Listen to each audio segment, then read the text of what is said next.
Folks, welcome to a new working week. Hope you all had a wonderful weekend, and if you were working over the weekend, congratulations to you on making it through another one. That must have been tough. There are more options for you now with Composite games. They are now shipping internationally, not just to the EU, but outside the EU as well. The instructions are on the community part of our YouTube page, so head on over there. It's just a few clicks away, and you can get your international shipping on the way. If you use the promo code Northern Exile down below, you still get 5% off at checkout, which means you could get 25% off on selected Games Workshop models. Lovely stuff. So, those are your options, and if you like what I do, the subscribe button is down below, and the Patreon is also down below. Have a little look on there if you want to buy me a beer. It is my birthday in a few days, so guilt. I'm giving you guilt. No, I'm kidding. I'm totally kidding. Moving on, we're going to do some stories today, and this one is actually, well, both of them are mine. These are stories that I've been keeping close to my chest for a little while now. As in, well, I've got hundreds, to be honest with you, that I could. Whenever I'm bored, I tend to just sit there and I think back to my time in the hobby and think, oh, what has happened to me in the hobby? And I just, like, jot stuff down, you know what I mean? And I just try and get in touch with people who were there and who can, like, jog my memory on certain things. It's been really cool.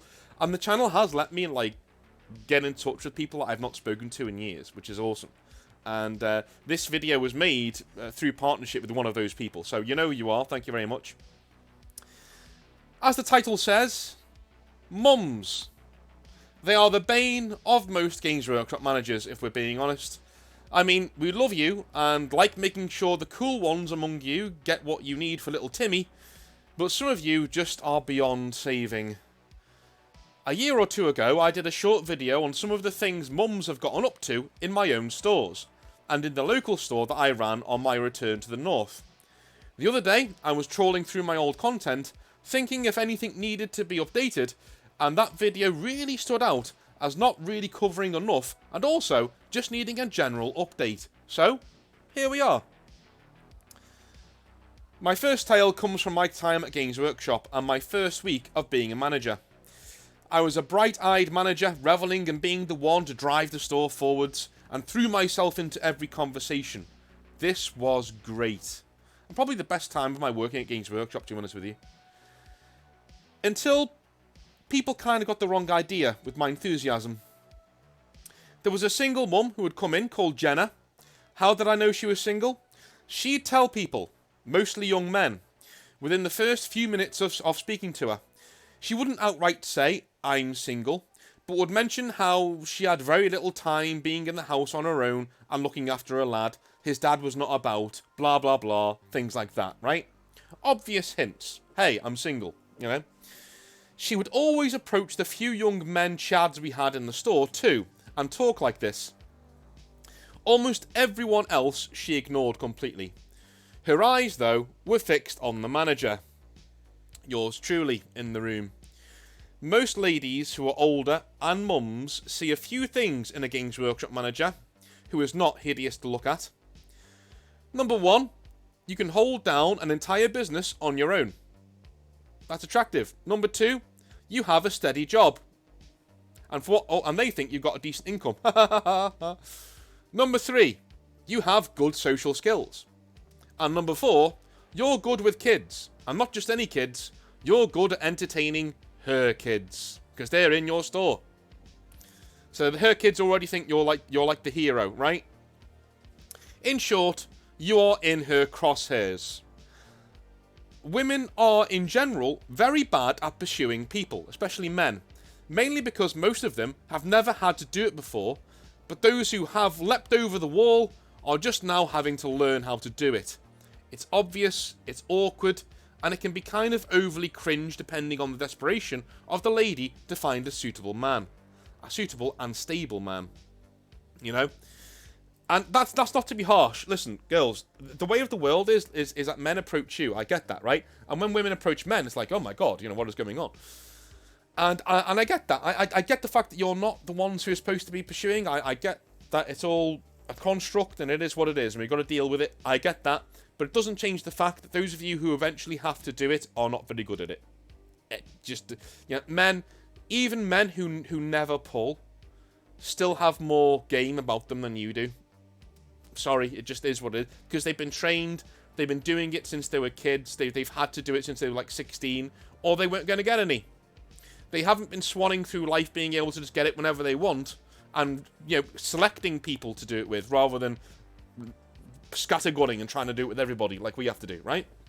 So, at this stage, I was with a girl in London. The one who came in and painted Mortarion in another video, for the real ones in the chat who've seen that video. And so, I kept all my dealings with Jenna above the table and quickly moved aside the subject if it strayed into any sort of off-limits area, like her personal life or her single status as a lady. The thing is, as I always say, no is the sexiest word in Hollywood. Jenna was not interested in the guys who said yes. She was interested in breaking the guys who said no. She would go around every Tuesday and Thursday having a flirt and trying her luck with the guys that she was interested in. Nothing wrong with that, by the way. Everybody has to eat. I'm not judging her. Listen, this isn't a judgment on Jenna. Good luck to the girl, you know, and, you know, we have met since then. She's a really, really cool person, and I have changed the name, obviously, but at the same time, it is what it is, right? She's out there, she's single, she's trying to get with somebody. Mate, we've all been there. You can't judge somebody who does stuff like this, right? We've all been there. It's just, Jenna would receive awkward responses and just pile on right ahead, as if her subjects were not getting very uncomfortable. Again, this is something she's admitted, and this is something I got permission from her to say on the video, before anyone leaps down my throat. She obviously had never done this before. Pursued anybody, I mean. She was a good-looking woman in her late 30s who kept herself in shape. She just needed a guy, and there was a big part of me that honestly wished her all the best. It must have been really difficult and kind of lonely being a mum who looks like that. I mean, most men your own age are terrified of how hot you are, and most young men who would look at you twice are taken normally by high-value women of their own age. So I didn't judge Jenna. My Asian girlfriend, however, did. If there's one thing you don't want to do around Asian ladies, especially if they're first generation, or if they're first generation, you know, from immigrants, or they are immigrants, yeah, don't fuck with them. Okay? They don't take any shit. They just don't take any shit. Like for instance, like if a woman's just moved to the UK from an Asian country, like that is a woman, that is a strong ass woman. Don't try and push your luck. If she is the daughter of somebody who has just moved here, again, don't push your luck. Okay, these are strong ass women who haven't been beaten down by Western society just yet. So, Jenna comes in one day, and my girl is sitting there, fresh from the train, to stay the night, but with me before heading back to London the next day. She's looking good in her suit from work, and is being very patient with the guys in the store, who are doing a good job of giving her a lot of attention to make her feel welcome, whilst also trying to look down her top. Is what it is. Jenna heads in with the same energy as always, but this time is rather professional with me. She doesn't really meet my eyes, and generally went about her business before picking up a few things for Bradley, her son, and heading out. I thought this was kinda weird and stoic of her, but I write it up that to her having a bad day. You know, she must be having a bad day or something, right? Later, as I close up the store, my girl is walking around looking at different products, and she comes over, puts her hand on the till and says, "I don't like that woman." I look up and say, who? And she says, "Oh, you know who. The lady who is giving you the eye. It's obvious you're with me, and it's completely disrespectful." This is the first time it hit me like a ton of bricks how perceptive women are to emotions, body language, and competitors when they want to be. There have even been studies, and this was sent to me by my ex as well, when we had this conversation. There have been studies by UCLA that show that women can pick up on hormone imbalances in the air. For God's sake. Unconsciously, like they don't realise they're doing it, but this alerts them to potential mates and competitors for said mates. That is mental to me. That is operating on a different kind of level, right? And it's not something that we really, as men, we really operate on, I don't think. Because I certainly wasn't. I just thought, oh, she must be having a bad day. And even with her toning it right down because she knew my girlfriend was there, the woman was still like, I don't like her. She obviously likes you. I don't like her, right? The kicker, she was right. About 6 months later, me and my girl, the Asian lady, had broken up and I was days away from heading back to the north. I headed into my old store to pick some things up, and there she was, standing outside and chatting away. This was Jenna. She ended up giving me her number, and before I went home, we spent a night together in London. The fact that she toned down her behaviour and my ex still thought she was being way overboard is a testament to that innate skill to recognise things that generally go over my head. I have no idea how ladies do it, and she's not the only one to have done it as well, who I've known. It's even been women who I'm friends with, you know, when I say like women and men can't really be friends, the way that comes around is that most of the women that I'm friends with, I've been with in the past. Do you know what I mean? But time's gone on so much, and so much water's gone under the bridge that we're just friends. Do you know what I mean? Like that just happens. And even then, I'm not friends with them enough to the point that I'm stepping on anybody's toes, because I know I've been with that woman before, and some men wouldn't want me around, so I always take a step back, and I don't speak to them very often. I just consider them acquaintances. Do you know what I mean? But even them, when I've been out and about with them and there's been some sort of interest going on, they can just tell from like across the room. They can just look at you and go, you like her, or she likes you. They just know straight away. It's mental. It's a skill I wish I had. You know, I think I'm quite good at it, but like I'm guessing they know, right? Anyway, tale number 2 comes from my time up north running my local store. Not a Games Workshop, but still a good one. So when I went home, I decided to get into shape to help with my general depression and anxiety, complete with a cold plunge afterwards. I started to really fall in love with it, and one of the mums from the store, Mel, would also frequent the gym. She was a nice girl, but to be honest, after coming back up north and hitting the reset button, I was just deciding to head into education as a career, so I had no time, and I had just met my soon-to-be fiancé. I was not on the market whatsoever, you know. Mel is a bit of a flirt in the store, and she gets it back too. Although she's not easy, and as far as I was aware, she does not sleep around or anything like that. Instead, she would generally tease, as she was in a relationship and was married with one of the lads in the store, so nothing could happen anyway. Now, if my wife or girlfriend acted like she did, the relationship would be over. But I was not one to judge somebody else's relationship. They may have had some sort of agreement or something in the works. If it works for them, all good, man. Not here to judge, you do your thing. One day, I'm in the gym, and there is Mel, right? She waves from the treadmill, and I wave back. Nonchalantly, I go about my business. Before long, she is on the bench next to me, talking about her life and loves, and makes mention of her completely open relationship with her husband, who is also a lot bigger than me. I tell her that I respect that, as it's not something I could do, which is honest, right? She asks, you mean you couldn't be the husband in this scenario, or you couldn't get with a wife in that scenario?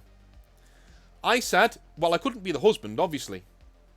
Even as the words left my mouth, I was thinking, North, you are a fucking dickhead. Abort and retreat. Like, I'd just given this woman an opening. I'd just been like, oh yeah, there you go. Like, I couldn't be the husband, you know, but I could definitely get with a wife, sort of thing. No. Just idiot. Moron, right? Mel seemed very happy with my answer and said that maybe we should go out as a trio sometime. As in me, her, and her loving husband. At which point I rapidly backed away politely, made my excuses, and headed home. There was no way I wanted to let this dude watch me bang his wife, or whatever the situation was going to be, right? If you want to know what these two look like, have you ever seen that picture of the mountain and Lena Headey behind the scenes of Game of Thrones? The size difference, right? It's kind of like that. Yeah, I'm just imagine me in a sandwich in there. Oh my god! Like I was just like, no, I'm gonna end up as this guy's bitch, right? So I walk away. I'm done. I get back to the store the next day, only to find the owner there looking a bit sheepish. Ian, lovely bloke. I've named him in here because he's asked me to in one of my videos, and there you go, Ian. Here is your shout out, mate. Thank you for giving me a job when I got home. He tells me he had a complaint from Mel that I came over to her in the gym despite knowing she was with somebody and came on to her. I was shocked. But Mike, one of the regulars there, came over and backed up my story of, like, listen, like, we know that this girl is not a summertime Susie, but a bit of a floozy. You know what I mean? Like, she has gone around and flirted with a lot of people, and she has lied in the past. And Ian, the store owner, simply laughed and told me he should have warned me about her, and that she had serious previous issues from a bit as a bit of a liar. Do you know what I mean? Like she'd come across as a bit of a liar in the past, and somebody who played the victim a lot whenever anyone dared not to get involved in her business. So there we are. I avoided the sack simply because I was not the first person to be caught in her web, right? She has moved away now, and apparently she moved away years ago, right? And isn't into the hobby or anything like that. I'm not even sure she's with her husband anymore, but my God, that was a serious sidestep of an issue. I mean, when you're in a job and you're in a position of power, you need to be so careful. It's something that I've had to do on YouTube as well. I've had to take a serious step back sometimes and gone, listen, this conversation's getting a bit weird. I need to take a step back. This isn't very appropriate. It's happened before. Happened when I was at Games Workshop. As a guy, you've just got to be absolutely careful, man. Don't let them ruin your life. Don't let them get involved and ruin a good thing. Keep your head about you. Have dick discipline, okay? Absolutely have dick discipline. It is so important to maintain that you are the prize attitude. You don't need to sleep around. You are good as you are, man. Be stoic. Go read Marcus Aurelius. Go read anybody that you need to get your mind on an even keel, nice and calm, and go through life. You do that, and they'll come to you. They'll come to you, my friend. You won't need to be with anybody toxic who's going to introduce anything of a problematic in your life. Anyway, love you a long time. It's shorter this time because I'm not deciphering anybody else's words. I'm just thinking from the top of my head. I'm reading from my bullet point notes. Love you all. I will speak to you tomorrow for some more lore. It's likely going to be on Age of Sigmar and what I would change about it because it doesn't really have lore. It's more of a setting that can sell you some models. Let's get into it, shall we? Love you. See you later. Bye.